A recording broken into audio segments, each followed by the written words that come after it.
was injured. And between the villages of Kurava and Suvorova, a civilian traveling in a car was killed.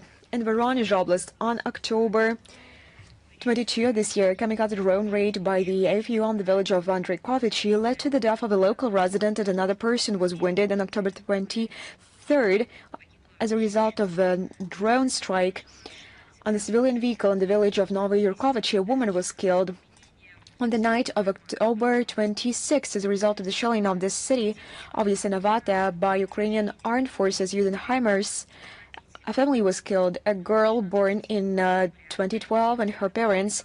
On the night of October 27 of this year, as a result of UAV attack on residential buildings in Donetsk, women born in 1927 and 1953 were killed, and a girl born in 2006 was injured in Moscow Oblast. On the night of October 24th, as a result of a Ukrainian UAV hit in a residential apartment building in Krasnogorsk, 5 civilians were seriously injured, including a boy born in 2017.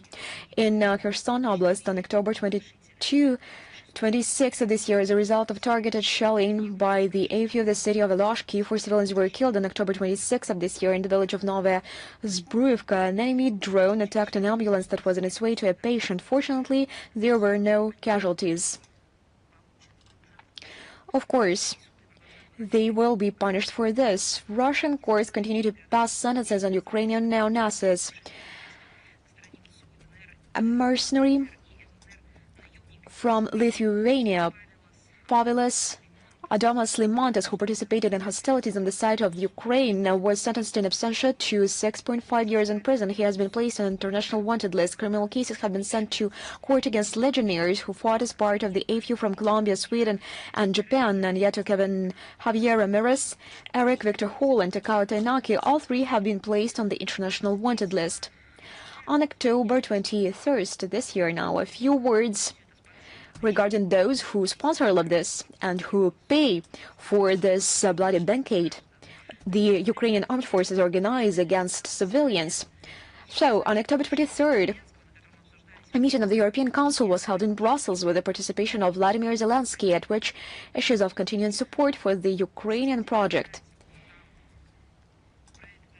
Essentially, they miss the project of putting an end to Ukraine, exterminating Ukraine, because what is being done now by the West towards the population of this country, towards the citizens of this country.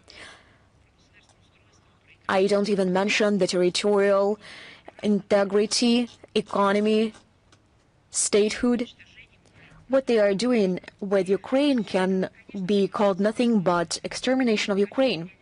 They represent it as the implementation of a noble goal from the point of view of NATO, of containing Russia, as they call it, of strategically defeating Russia. The focus of attention was a brainstorm regarding the direction of a reparation credit of 140 billion euros to Kiev at the expense of Russian assets stolen by Brussels.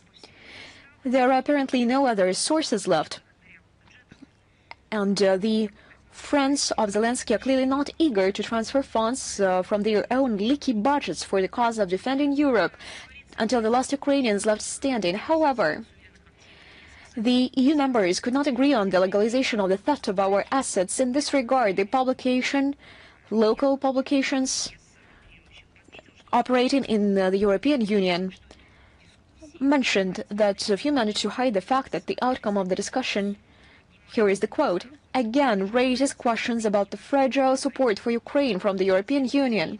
In turn, Vladimir Zelensky, not worrying about the legal and reputational consequences for the Europeans from the encroachment on Russian property, traditionally begged for more weapons and money. He repeated the tired cliches about the inadmissibility, as he put it, of territorial concessions. He announced alleged ongoing negotiations with Europeans on possible supplies of long-range weapons to Kiev, including Tomahawks.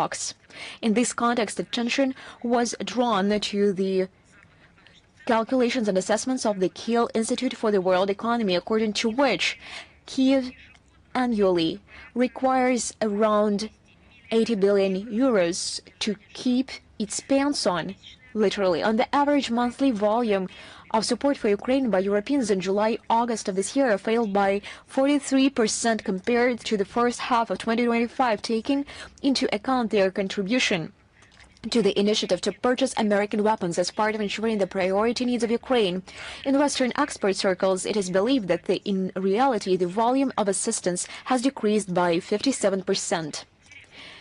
And here we also received some curious news. On October 22nd of this year, Swedish Prime Minister Ulf Kristersson and Vladimir Zelensky signed a declaration of intent, which includes the supply of modified Swedish Jas Gripen E-fighters to Ukraine. They were talking about 150 aircraft. Their cost is estimated by experts at approximately $10 billion. The preparation of this deal should take at least 3 years, and its subsequent implementation from 10 to 15 years. Vladimir Zelensky at the same time voiced his wish to receive the first batch of aircraft as early as next year. The so-called Democratic Stockholm plans to partially cover the payment for the supply by using frozen Russian assets. Such a scheme was allowed on October 23rd of this year in an interview with the SVT television channel by Swedish Defense Minister Paul Jansson. Obviously,